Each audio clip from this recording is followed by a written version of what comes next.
Ang kwentong ito ay hango sa totoong buhay. Karanasan ito ni Puyaw. Taong 1970. Atok, Benguet.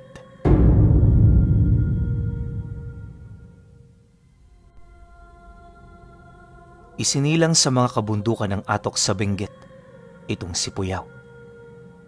Parte siya ng angka ng mga katutubo na matagal nang naninirahan doon. Ayon sa kanya, isang beses sa isang buwan kung bumaba sila sa mga baryo para makipagpalit ng kalakal. Ito ang napili nilang diskarte sa kanilang pamumuhay upang makapagpundar ng bagong mga gamit at kailangan sa kanilang tribo. Dagdag pa niya na sa mga panahong ito, parte siya sa pangkat ng mga mangangaso. Sa madaling sabi, sa kanila nagmumula ang lahat ng kalakal at mga pagkaing kailangan ng tribo. Mataas din ang panunungkulan doon ng kanyang pamilya, kaya lumaki siyang ipinagmamalaki ng lahat. Pagtungtong ni Puyaw sa edad na 23 anyos, nakuha niya ang pamumuno sa kanilang tribo. Marami man ang tutol na maluklok siya sa ganoong posisyon, walang nakapigil sa kanya dahil ang dating pinuno na mismo ang pumili. Nakita nito kung gaano siya kahusay sa kanyang pamumuno, kaya kalaunan na pagtanto nito na siya ang karapat-dapat para gumabay sa kanilang angkan. Bago rin niya tuluyang makamit ang posisyon, marami siyang pinagdaan ng mga ritual at tradisyon.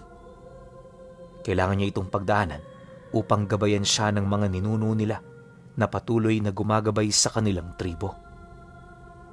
Matapos nun, dito na siya kinausap ng dating pinuno upang ipasa sa kanya ang lahat ng mga nalalaman nito. Magmula noon pinuno, wala nang nakaalam kung ano ang nangyari sa kanilang pag-uusap. Basta, nung lumabas si Puyaw sa bahay nung pinuno nila, pakiramdam ng mga kaibigan niya, ibang tao na siya. Gayunpaman sa kabila nito, di pa rin nagbago ang kanilang pagsasama. Dumaan pa ang mga araw, naging abala siya sa pangangaso. Bagaman bagong pinuno ng tribo, hindi ito dahilan para tumigil siya sa kanyang nakagawian.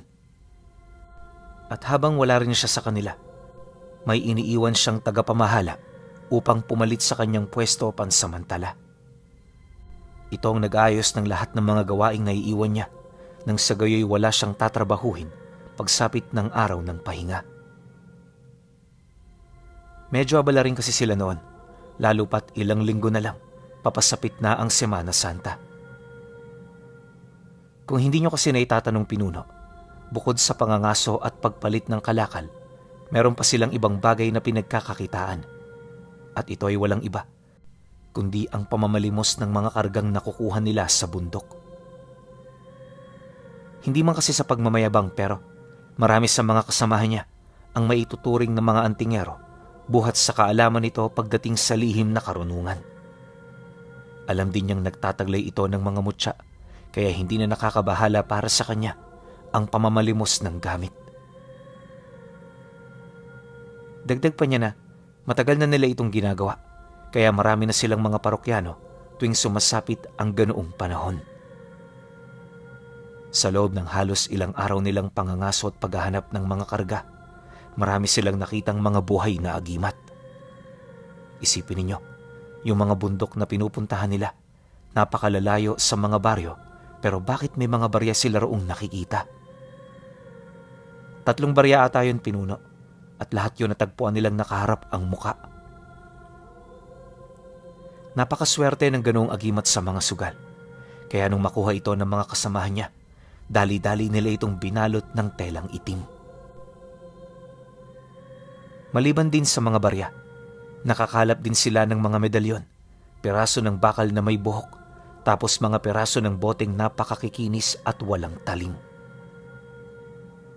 Lahat ito binalot nila ng tela at pagka-uwi nila, pinausukan nila ito kalakip ng gabi-gabi ritong pag-alay ng dasal. Hindi nagtagal, pagsapit ng huling araw, tumungtong ang Lunes Santo. Nagpasya na silang bumaba bitbit ang mga nakalap nilang karga. Nagdala rin sila ng mga paninda na maaaring ipalit sa mga kalakal na matitipuhan nila. Ilang oras ang lumipas.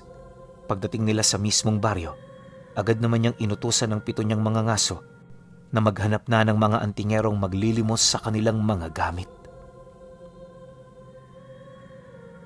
Mabilisan lang noon ang palitan, gawa ng marami pa silang gagawin.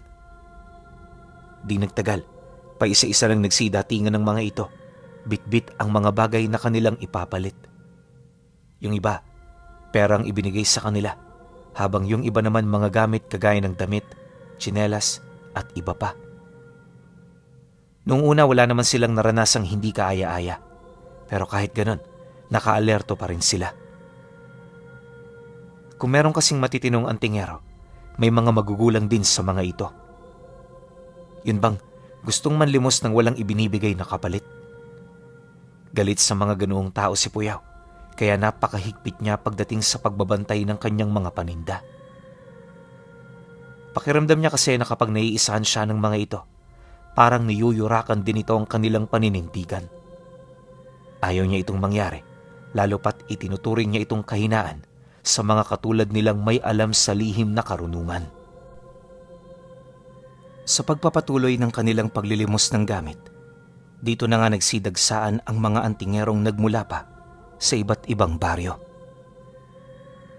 Kaya napadpad ang mga ito sa lugar ay dahil sa nagsisimula na rin itong mangalap ng karga. Unang lapit pa lang nito sa kanila, ramdam na niya ang kakaibang tono ng pananalita ng mga ito. Hindi lang yun, medyo nakakairita ring tingnan ng grupo, gawa ng kapag nagsisiyasat ito ng mga dala nilang agimat, hindi man lang ito nagpapaalam sa kanila. Kung tutuusin, wala naman itong problema kay Puyaw.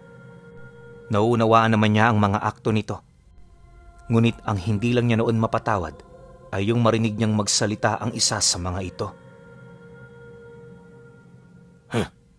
Baka niloloko niyo lang kami. Tingnan niyo nga yung mga dala ninyo. Parang mga walang silbi. Nang marinig niya ang sinabi nito, medyo naalibadbara naman siya sa kanyang mga narinig. Hindi niya kasi sukat akalain na magsasalita ng gano'n ang taong yon sa kanyang harapan. Dala naman ng pagkabigla, padabog naman niya itong nilapitan habang seryosong kinokompronta. Magdahan-dahan ka sa mga sinasabi mo. Ni minsan wala pa kaming nilokong tao. Wala pala eh. Bakit galit na galit ka? Sagot naman ito sa kanya na parabang nang iinsulto pa. Pagkarinig naman ng kanyang mga kasama sa naging sagot nito, pilit na siya nitong hinila papalayo. Sa mga ganoong sitwasyon kasi, alam nilang hindi nila mapipigilan itong si Puyaw sa sandaling nilamon na ito ng matinding galit. Akala ng mga ito ganun lang kadali pigilan ang ganoong sitwasyon, pero dahil sa mga dalang bagong karga ni Puyaw, hindi nila ito magawang mailayo. Bukod kasi sa masyado itong mabigat, hindi rin nila ito kayang may atras, animoy may kung anong mabigat na bagay ang nakadaan sa katawan nito. Dahil sa ganoong sitwasyon, wala nang nagawa ang kanyang mga kasama, kundi ang hayaan na lamang siya. Maya-maya pa, paghawak niya sa braso ng antingerong nag-insulto sa kanya, bigla naman niya itong diniinan at sa isang kisap mata na may lipit ito sa sobrang sakit. Kahit nagmamakaawa na itong pakawala ng braso niya, hindi pa rin ito tinugon ni Puyaw hanggang sa tuluyan niya ng madurog ang mga buto nito. Nang akmang huhugutin na niya ang braso, bahagya naman siyang natigilan nang mapansin niya ang kamay ng kanyang kasama na lumapat sa bisig niya. Manoy Puyaw, huwag niyo na hong gawin yan. Hindi natin kailangang bumaba sa level nila para mapatunayang tayong mas magaling. Hayaan niyo na. Isipin niyo ho ang sasabihin sa atin ng mga taong nakatingin. Dahil sa sinabi nito, agad naman niya itong binitawan. Pagsilay niyang lumalayo na sa kanya ang lalaki, muli niya itong binalaan hinggil sa mga ikinilos nito sa harapan nila. Sa susunod na gawin mo pa yan, hindi lang braso ang kukunin ko sa'yo. Magdahan-dahan ka sa mga ginagawa mo, sapagkat hindi mo kilala ang mga taong kaharap mo. Nang marinig naman ito ng mga kasamahan ng nanlilimos, bakas naman sa kanilang muka ang hindi pagsang-ayon sa mga bagay na sinabi niya. Matapos naman niyang mailahad ang lahat ng gusto niyang sabihin, dito na umalis ang grupo. Hindi na ito umimik pa, kahit ramdam nilang marami pa itong sasabihin sa kanila. Pagsapit naman ng hapon, dahil sa mga nangyari, marami sa mga antingerong matagal na nilang parokyano ang hindi nakalimos ng gamit. Imbis kasi mamili ng mga karga, itinuon nito ang kanilang atensyon sa pakikinig sa mga kwento nila. Marami rin kasi ang naintriga sa mga nangyari. Gawa ng yung mga antingerong nakaharap nila, kilalang siga sa mga lugar na kanilang pinupuntahan. Dagdag pa ng mga parokyano niya, matagal na nilang sakit sa ulo ang mga ito. Ngunit imbis na komprontahin ang grupo, pinipili na lamang nilang iwasan ito. Nabanggit din ng mga ito na yon ang unang beses na may nakaaway ang mga yon sa lugar nila. Sa pagpapatuloy naman ng kanilang pag-uusap, dito niya nalaman ng mga bagay na kinakatakutan ng mga ito sa grupo. Marami rin ang nagpatunay nito, kaya nakumpirma ni Puyaw na hindi yun bastang gawa-gawa lang. Base sa mga nakausap nila, malalakas ang karga ng pangkat na kanilang nakaaway. Kilala rin itong numero 1 na mga antingero sa 5 barangay at 3 bayan, kaya walang nakakatibag sa masasamang pamamalakad ng mga ito. Babala pa ng mga antingerong kakilala nila na hindi titigil ang mga taong yon hanggat hindi nakakaganti sa grupo nila. Nang marinig naman ito ni Puyaw, di niya maiwasang matuwa. Sa isip-isip niya, mas mainam nga na nangyari ang sigalot kanina para naman kahit papaano mahimasmasan ang mga ito. Dagdag pa niya na, ito rin ang tamang panahon para masubukan ang kanilang mga karga. Naku Puyaw, huwag kang magpakakampante sa kanila. Hindi yun malinis magtrabaho. At kapag sila na ang kumilos, paniguradong may mamamatay sa kanilang mga punteriya. Marami na ang nangyari noon dito at ang mga antingerong nakalaban nila hindi na nakita pa. Milagro na lang kung buhay pa hanggang sa ngayon ang mga taong yun. Bayaan nyo, problema na namin to. Kaya kami na rin ang bahala. Kagaya ng sinabi ko kanina, nagkakamali sila ng kinalaban. Hindi kami katulad ng iba at mas lalong hindi kami madaling masindak ng mga ganyang bagay. Pagkasambit naman niya ng mga kataga, agad naman siyang nag-abiso sa kanyang mga kasamahan na magligpit na. Matapos nun, agad naman silang lumakad pabalik ng tribo.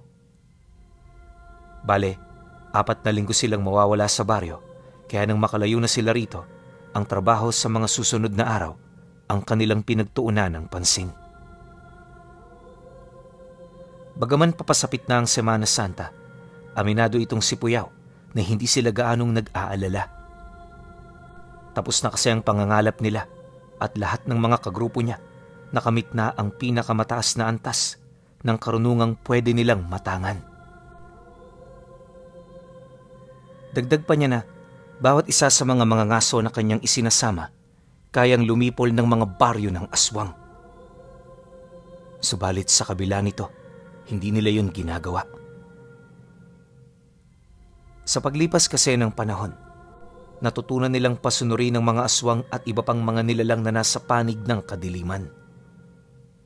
Naisip niya kasi na imbis na makipagpatayan sa mga ito, bakit hindi na lang nila yun pasunurin?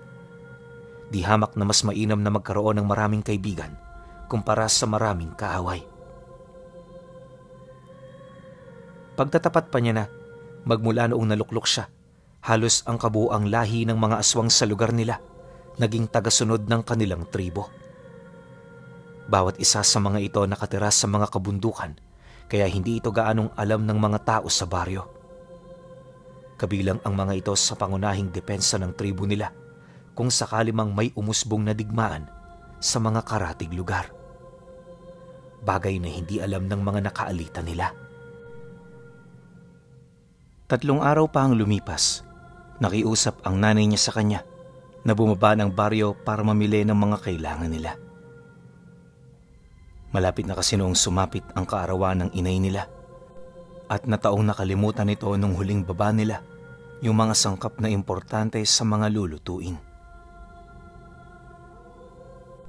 Nang marinig naman ni Puyaw ang tungkol dito, sa halip na siya ang bumaba, yung kapatid niya at mga kaibigan nito ang kanyang inutusan.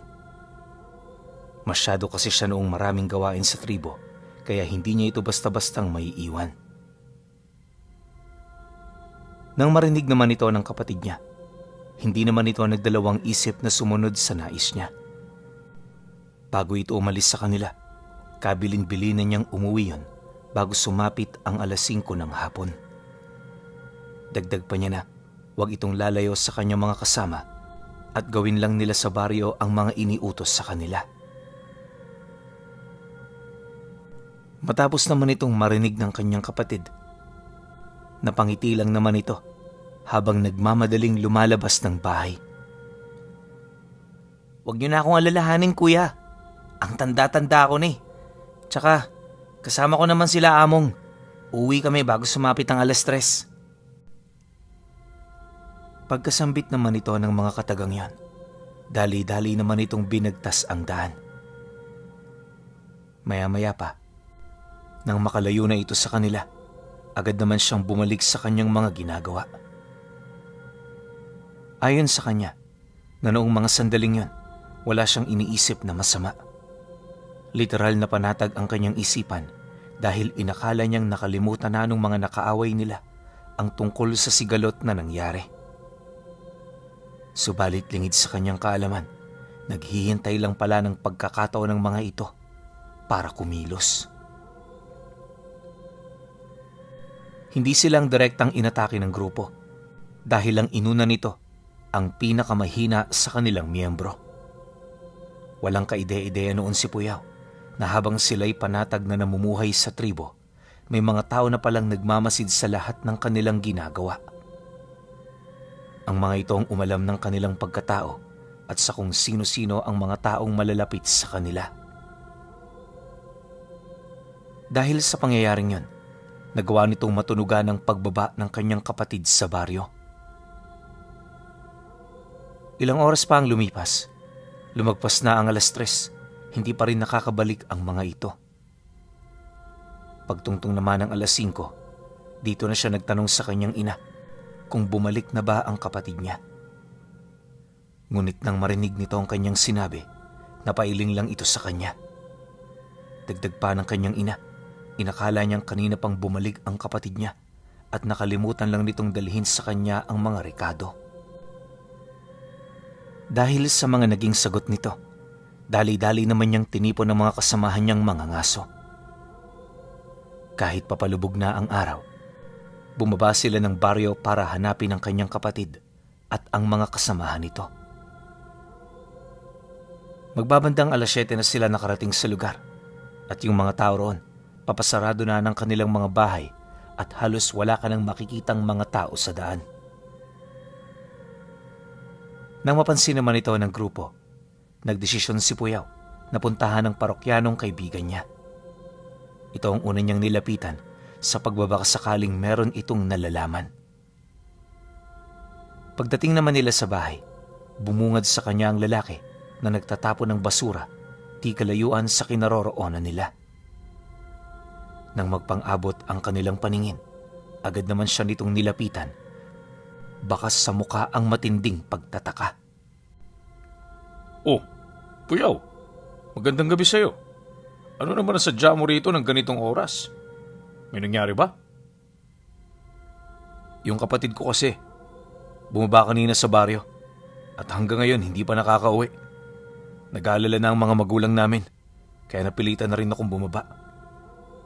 Nga pala, nakita mo ba sila kanina? Alam ko madali mo yung makikilala dahil kami lang naman ang nagsusuot ng ganitong kasuotan." Nang marinig naman ito ang kanyang sinabi, Hindi naman ito kagad nakapagsalita. Wala siyang ideya kung bakit gano'n ang akto ng kaibigan niya, pero malakas ang kutob niya na may nangyayaring hindi niya inaasahan. Ano man yun, paniguradong may kaugnayan ito sa pagkawala ng kanyang kapatid. Makalipas pa ang ilang minuto, nang mapansin niyang wala pa rin itong balak na magsalita, dito na niya naisipang tanungin ito ng pangalawang beses. Nagbabakasakali kasi siyang magsasalita na ito ukol sa mga nalalaman nito. Ang kaso lang, ganun pa rin ang nangyari. Puro iling lang din ang naisagot ng lalaki na animoy meron itong itinatago. Dala naman ang kanyang kuryosidad, siya na ang naglakas loob na yayain itong pumasok sa loob ng bahay. Yung mga kasamahan naman niya, pinaiwan niya sa labas para maghihintay. Bago rin sila magsimulang mag-usap, sinigurado niyang nakasarado ang lahat ng bintana at pinto upang walang makarinig sa kanilang dalawa. Nang masiguro naman niya ito, dito niya na muling tinanong ang parokyano niya. Sa mga sandaling yon, ipinakita niya ang seryoso niyang muka para naman kahit papaano maging katiwa-tiwala siya sa paningin nito. Mariin din niyang inilahad na wala itong dapat na ipangamba dahil sino man ang kumakalaban sa kanila, hinding-hindi niya iiwanan na humihinga. At para mas maniwala pa ito, pinakitaan niya ito ng isa sa mga abilidad niya na bihira niya lamang ipakita sa kahit na sinong tao. Ayon kay Puyaw, na ang inilabas niya noong mga oras na yon ay ang mutya ng ngipin ng bahaghari. Isang uri ng mutya na napakabihira lang makuha. Dagdag pa niya na, nakukuha lang ito kapag nakita mo ang ulo nitong umiinom sa lawa. Ang kaso lang, hindi ito madaling mahanap dahil sa napakahaba nito. Di rin basta-bastang nakukuha ang ngipin dahil sa oras na tinangkamo ito, ang nilalang mismo na bumubuo sa bahaghari ang iyong makakalaban. At kapag ikaw ay mabigo, katakatakot na karamdaman ang babalot sa iyong katawan. Ngunit sa kabila ng ganoong balita, ubod naman ng lakas ng mutya, sa sandaling ito ay mapasakamay mo na. Yun ang dahilan kung bakit kahit masyadong mapanganib ang pagkuha nito, marami pa rin ang nangangahas. Nang masipat naman yon ng kanyang parokyano, lahat ng nararamdaman nitong pagkabahala napalitan ng matinding pagkamangha at gulat. Kahit nasa harapan na nito ang ngipin, sadyang hindi pa rin ito makapaniwala sa mga bagay na kanyang nakita. Nang mapansin naman yon ni Puyaw, inilapag niya ito sa upuan para kumuha ng apoy at kumukulong mantika. Harap-harapan niyang ininom ang mantikang nakuha niya, kalakip ng paglagay niya sa kanyang mata ng malalaking tipak ng baga. Matapos niya itong gawin, wala itong naging epekto sa kanyang katawan. Nung masaksihan naman ito ng antingero, wala itong ibang naramdaman kundi ang matinding paghanga sa kanya. Yun na rin ang pinagbatayan nito para pagkatiwalaan siya sa mga bagay na nasaksihan ito noong umaga. Sa totoo lang, Manoy Puyaw, wala akong balak na makialam sa sigalot ninyo. Nag-iingat lang din ako dahil alam mo naman, meron akong sariling pamilyang inaalagaan. Pero dahil sa mga ipinakita mo, sasabihin ko sa iyo ang mga nalalaman ko. Kaninang umaga nakita ko ang kapatid mo.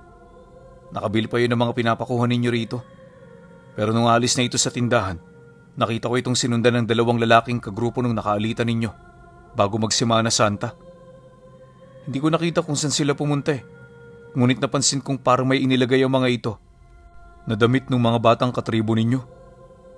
Hindi rin ako sigurado pero malakas ang kutob ko. Dinala ito ng grupo patungo sa kanilang baryo. Duda ko rin, doon nila ito pinarusahan para makaganti sa inyong mga ginawa. Nang marinig naman ni Puyaw ang sinabi nito, agad siyang nagpatawag ng kasama niya sa labas.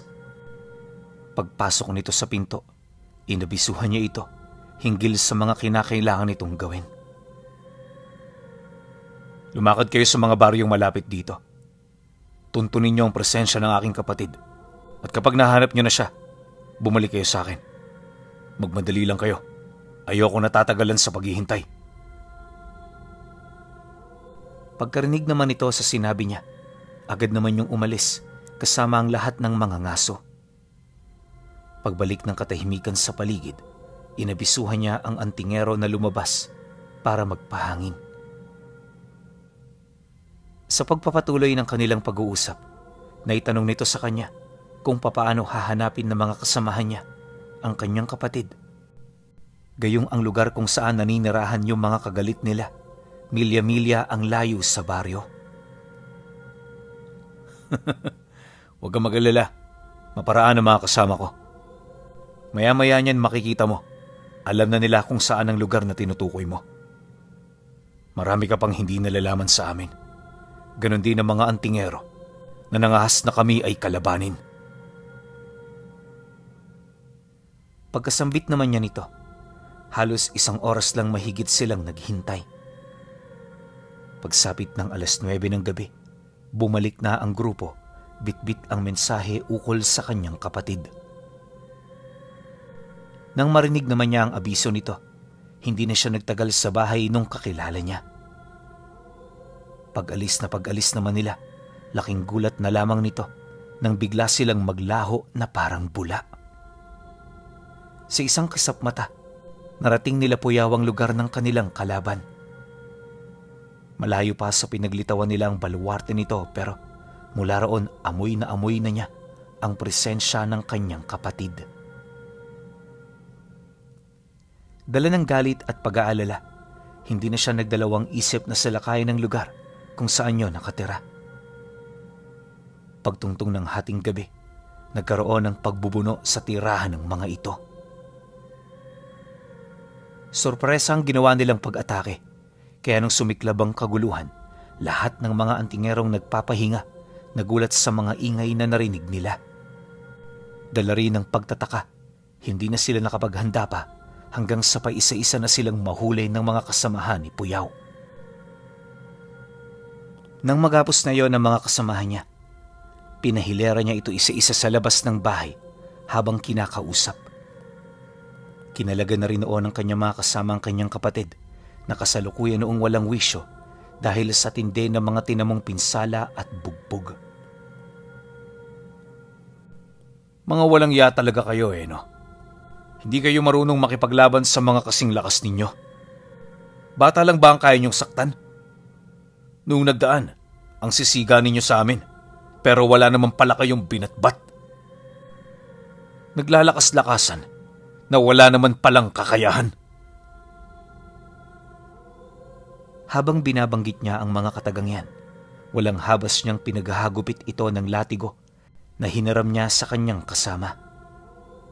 Gawa ito sa purong baging, kaya sa bawat pagtama nito, halos mangisay sa sakit ang mga antingero. Idagdag mo pa ang mga usal na inilalapat nila rito, tapos ang kawalan ng puder ng kanilang mga biktima. Matapos naman niya itong saktan, dinala niya ito sa baryo nila.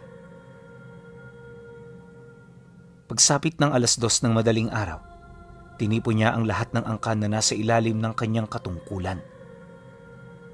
Bawat isa sa mga gabunan ng lahi, binigyan niya ng tagi-isang piraso ng karne ng mga antingero upang madagdagan ang lakas ng mga ito. Ganon kasi talaga ang kanyang ginagawa sa mga kalaban niyang napatay niya sa digmaan. Lumipas pa ang mga araw, medyo napanatag na sila. Siyempre, wala na silang mga iniisip na kalaban, kaya inakala talaga nilang payapa na. Ang problema, ilang araw pagkatapos nilang patayin ang grupo ng mga antingero, nakarinig sila sa baryo ng mga usap-usapan ukol sa mga kasamahang pangkat ng mga antingerong kanilang pinaslang. Masigasig na paghahanap ang ginawa ng mga ito hanggang sa magkaroon na ito ng ideya ukol sa lugar na kinaroroonan nila. Nang malaman naman ito ni Puyaw, nagtayo siya ng mga kubo sa ibaba ng bundok ilang metro ang layo sa kanilang tirahan. Umaraw man o gumabi, may mga kasamaan silang nagbabantay dito para masiguro ang kanilang kaligtasan. Sa loob ng ilang linggo, wala naman silang napapansing kakaiba maliban na lamang sa mga dayong antingero na naiulat ng kanyang mga kasama. Hindi niya mawari kung ano ang binabalak ng mga ito, ngunit base sa kanilang kilos, parang naglilikom sila ng sapat na bilang ng grupo.